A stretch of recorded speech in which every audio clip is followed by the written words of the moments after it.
Feeling got it bumping.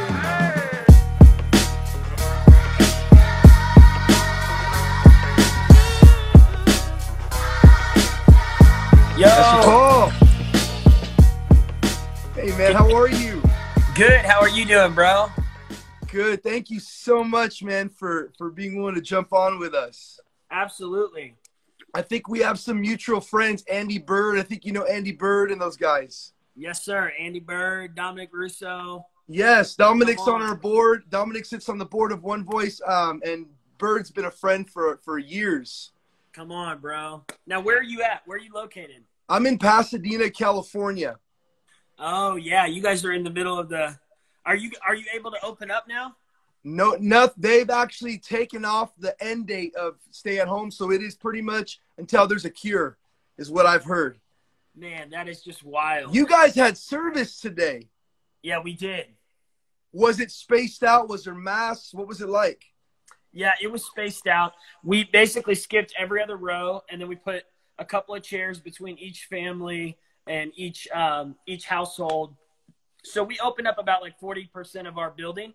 And then out of the 40% that we opened up, probably 25 to 30% of it was full. Wow. And so we had, kids and nursery.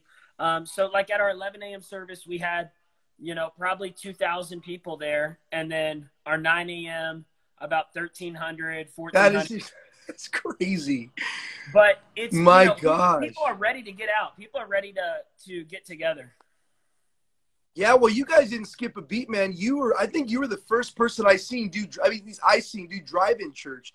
How was that experience for you? Man, it was wild. We that first week, we didn't know what we were doing, and we still don't. But that first week, we definitely had no clue, and we just were like, let's go for it. And we announced it, and tons of people showed up. We ended up going on the rooftop.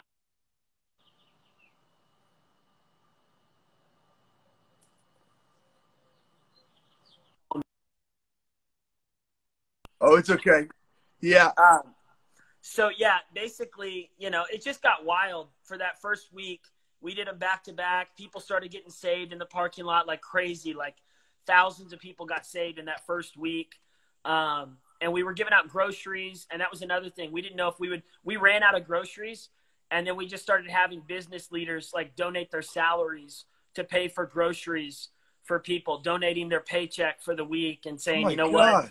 I want to feed people. And we had thousands of people coming, needing help and needing hope. And our team just rose to the occasion, and they figured out a way to get the FM transmitter so that cars could listen to it and keep their windows rolled up, follow all the CDC guidelines. And, we didn't want to be a nuisance. We didn't want to come across just like rebels. But what we were doing kind of came across already in that way as like a rebel, hey, we're not going to shut down. Did you get pushback at all? We didn't. I called our mayor. It was kind of a miracle how I ended up getting his cell phone number. But I called him and talked with him on the phone, and he announced all these restrictions. But then after I talked to him on the phone, he was like, hey, I think what you're doing is necessary. People need help. People need hope. Keep doing it. Just follow the guidelines. Try not to break what's been asked. And so I said, yeah, they're going to stay in their cars. But you've got Walmart open, you got the liquor stores open, you got Reese's open, Target. Why can't the church do something? And so, and then the governor got my phone number and gave me his cell number, and he was like, "Man, I love what you're doing. I got your back." And then the chief of police. How was that? It was amazing. It was amazing when the governor texted me. He said, "Is this Paul Daugherty?" I said, "Yes." He said, "This is Governor Stitt," and I thought I was about to be arrested. I was like, am I arrested? And he was like, no, I heard what you've been doing, and I'm proud of you, and just keep going. Come on. And so that was cool to have the favor of the government locally and then statewide and then the police, and sheriffs. But I think God loves it when we rise up with that courage, Yeah. I love what I was watching, obviously, from SoCal. And, again, I've never gotten to meet you face-to-face, but I think you were supposed to speak at Commission the City. And then kind of everything happened. And so I've been to a few of those, and I started actually following you when I seen that you were going to be there from Andy. But, man, just watching you guys from California, we've been greatly encouraged Because it's definitely been a challenge here. I think on the 31st, churches are just going to open regardless of government. So it's going to be interesting to watch. I mean, we're more of a missions movement, but it's going to be interesting to watch kind of what happens here in our state. Are you going to do it? Are you going to open up? You know, our mission, we've been in public schools for 10 years. So even if we wanted to, there's nothing we could do. We're doing everything virtual. So One Voice, we've reached about anywhere from 15 to 17,000 kids weekly up until COVID. And so we would help start Jesus clubs all over the country with local churches and student volunteers and leaders and stuff. So this is different dynamic, but definitely interesting to see what's going to play out here. Yeah, man. Well, that's awesome. It sounds like you guys are doing a great job reaching people. And I think that's what we got to do during this hour is just not stop and get creative and keep finding ways to, get help and hope out to people. So good. I wanted to ask you, just off the top of my head real quick, what issues did you come across when when everything happened, everything shut down, leaders encouraging people, not even just so much people in your city, but your own team? Like, what did you guys experience? Because we read a little bit, your father started your church, correct? Yeah, he started it in 1981, and then he Wow. passed away from cancer in 2009. So, Wow. But yeah, he started it. And when he started it, he started a school, a Bible college, a camp. Sorry, I'm plugging in my phone over here. It's okay. He started he kind of just launched all of these things all at the same time. And so when he passed away, it was a lot to try to figure out what are we going to do with all this stuff and how much of this vision is still sustainable, later on. But when I stepped in as pastor in 2014, I heard God say, serve your mom, serve the church, and get ready because you're going to pastor these people. And so my mom served as an interim pastor for 5 years, and I served underneath her. And I heard God say, do everything you can. Say yes to whatever your mom needs you to do. Wow. And when you step in, I'm going to honor you, and you won't have to worry about what's going to happen with the future. And I just knew God's promise was on that. And so when I stepped in after serving her for those 5 years, it was like God just began to bring finances, bring people, bring the resources. And not only have we been able to, go strong as a church, a school, college, Dream Center, because we launched a Dream Center just like Matthew Barnett, but wow. Tulsa. And then we have a camp. So then when all of this crisis hit, honestly, I was kind of rocked. I was like, God, does your promise still stand in a pandemic? Because it's, the promise was there these last 5 years since 2014. But to be honest, when all of this began to hit in March, I started to really get stressed and worried. And I was like, are we going to have to our church is just going to shut down for good? And is our school going to be closed? We have a kindergarten through 12th grade school. Is our, Bible college, it just seemed like left and right, they were just saying closed indefinitely, closed until further notice. And that's when I think God started stirring me. Desperate times call for desperate measures, and desperation either breeds paralyzation or innovation. And I just was like, okay, God, I'm not going to get paralyzed with fear. I'm going to get innovative with faith, and I'm going to partner with you, and let's experiment. The sky's the limit. Let's try something. And I told our team, I said, listen, if we get arrested. I think we lost you. Sorry, I lost you. Someone was calling me. I'd rather, err on the side of faith than err on the side of being a coward and just doing nothing. And so anyways, when we began to do stuff, it was like our school grew in innovation, our college, everyone switched online and then switched up their formats. And then when we started doing drive-in stuff, it was like, man, it was just the favor of God began to hit our church and our school. And now we're going to get to do a live graduation with all of our students this weekend, which is just amazing. But I think it comes back to, I'm praying for the governor of California, and I'm praying for all of these governors and mayors that are, to be honest, I just think they're using this moment to really try to control a city, a state, a community in a way that's just not, it's not meant to, one, I don't think we can stop this virus right now. I think we have to learn how to live with it. I think we have to learn, like what they're seeing in other cities and states like Florida, that you can't just shut down an entire state and expect the virus to disappear or keep everyone closed until the virus goes away. And I'm praying that these governors and mayors will just loosen the restrictions and let the churches lead. Let these nonprofits like Dream Center and others just rise up and change communities and bring help. That's what people need, is help and hope, Yeah, it's so true, man. I think LA, is 50% jobless now. And what you're seeing, I've been in California my whole life. And so I've been used to the politics. I've been used to how liberal our state is. But never have I seen what I'm seeing now. I mean, I have had a guy, I've been telling this story. I had a guy 2 weeks ago digging in my trash can. And I'm like, what are you doing? He's like, man, I'm a father of 3. I have nothing. I have no work. So I went inside, grabbed a $100 bill. Here, man, like, take this, like, get out of my trash, go eat. Like, and and again, that's what you're saying. There's no space, I think, for people to kind of step into that. Man, I was gonna ask you, what was it like? My kids just walked in. Let me say hi to them. Oh yeah, of course, come up here, boys. I'm on the phone. You can come up here. Sorry. How many kids you have? My boy just walked in. I got 4. 4. Come on, I got 3. Come on, this is Liam right here. Hey, buddy, how are you? Good. Did you have a good day? Mhm. What do you What got, did you do Richard? today? A pop, and tomorrow we get to have a family day. Come That's on. right. Family day tomorrow. Is that an Otter Pop? Yeah, that's one of those blue popsicles. Something like that. That's awesome. I just got That's to. what my dad bought. That is. Slingshot. Oh, come on. Okay. That's what I'm talking about. I'll be outside in just a little bit. You can go play out there. Okay, go ahead. I got 2 girls and a 3-week-old boy. So Nice. yeah, we're in the thick of it. All under 4. So Come on, that's awesome, man. It's wild. Yeah. It's crazy. Yeah. But I was gonna ask you, man, what was it like? Your father was a legend, started so much, and then kind of the passing of the baton. Did you feel you were ready when he passed away?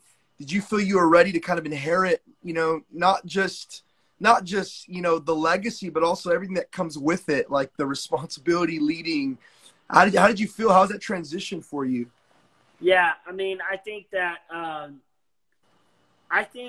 you never feel like 100% ready, but when you know what you're called to do, sorry, I don't know what my kids do. It's okay. It's okay. When you know what you're called to do, I think God gives you that courage, and you just are like, man, I know I'm not 100% ready, but I am ready to say yes, and I'm ready to go for whatever God's called me to do. It's kind of like when you go, on a mission trip to a country you've never been before. You're excited. You're a little nervous. If it's your first mission trip, you're kind of like, man, I'm excited to go on this, but I don't know if I'm ready for everything. Yeah. And I know you guys do missions and evangelism. You never feel 100% ready to just go out and witness to everybody, but you just got to say yes. And that excitement to say yes, God gives you the resources, the words, the connections you need to make. Yeah. So How much of you leading has been risk, percentage-wise, you would say? Oh man, I think I definitely think like 60% or more of my leadership is just taking risks, and sometimes it works, sometimes it doesn't. Just stepping out and trying whatever you can. Yeah. Have you ever had a moment while leading your church where you were like, man, God, like, I don't know if I'm going to be able to do this? Has there ever been a moment that you felt like incapable of leading? Because again, when people see Instagram, they see your highlights, they see the great services, your powerful messages, but they're not seeing everything in between, maybe that you're navigating within your own heart. Have you ever had a moment you're like, I don't know if I can do this? Oh yeah, definitely. Definitely. I mean, through this pandemic, there was definitely services where I was like, man, there's a lot of people here. There's a lot of people watching online. I don't know if I have anything good to say. Wow. And then, coming from being daddy all day, playing with the kids, and then trying to be pastor at nighttime, the tiredness, the feelings of just like, I don't know if I've got what it takes to do all this. So yeah, I think it happens on a regular basis of whether it's feeling like I don't have a message that's awesome, or feeling like I don't have the strength to do it all. But, you know, I think when we step out there and we go for it, even when we don't feel like it, God shows up, you know? So good. What is it? You know, you had an amazing dad, pastor, he fathered you. What did you learn from him that you would give people that maybe didn't grow up with a dad like that? My dad's not saved. I grew up in a divorced family, broken home. My mom just got saved last year. I've been following Jesus for 13 years. I was an atheist, got radically saved. So what would you say, I guess, to people who didn't like grow up maybe with the dad that was incredible like that, but something you learned from your father that you would give them as they're getting ready to lead? Yeah, definitely. My dad taught me, I think he taught me the power of choice a lot. The power that I have, that every person has to choose every day, life or death, with the words we speak, to choose getting bitter or getting better. That every day I can get bitter at what I don't have, that other people have, whether that's a dad or whether that's a mom or a nice house or a car, or people who get to go on better vacations than me, or people that just get more opportunities than I do, have more connections. And either I get bitter or I get better. That's my choice. My dad taught me that every day I have a choice to make. I'm either going to go outside and I'm going to mow the lawn and rake the leaves and get a job, or I'm going to sit in my house and watch Netflix and be lazy. And I think that's what my dad taught me the most, was just the power of choice. And that, and what you choose determines where you end up, where your life goes. And I would say to anyone who grew up, like you said, without a father, you didn't grow up without the power of choice. And I think that's what I would say to anyone. And it's probably not the most comforting words. It's probably not the most, you know, like pat on the back, man, I'm so sorry. Because I can't imagine what it's like to grow up without a dad. I know what it's like to lose a dad to cancer at a young age, but I don't know what it's like to grow up without a dad. And so I would just say, even though you didn't grow up without a dad, you didn't grow up without a Father in heaven who gave you the power to choose every day, whether you're going to be a mighty man of God or whether you're going to go with the crowd, go with the flow. Because even kids who grow up with a dad still make bad choices. Like, I don't think fatherless homes are the only broken homes. I think homes with dads also can lead to kids that get bitter and angry and mad at their dad. And, you know, the prodigal son, that was a broken home, but he grew up with a good dad. So I think at the end of the day, it's our choices. And God's a gentleman. He doesn't force us to make good choices. So when people say, you know, the gospel is that God did everything and you do nothing. Well, I think if that's the case, then there would be no Adolf Hitler. Like, does God create people to make bad choices? No, I think we all have the power to choose every day who we're going to be, whether we're going to be Moses or whether we're going to be Cain, whether we're going to be Peter or Judas, whether we're going to walk in obedience or walk in jealousy.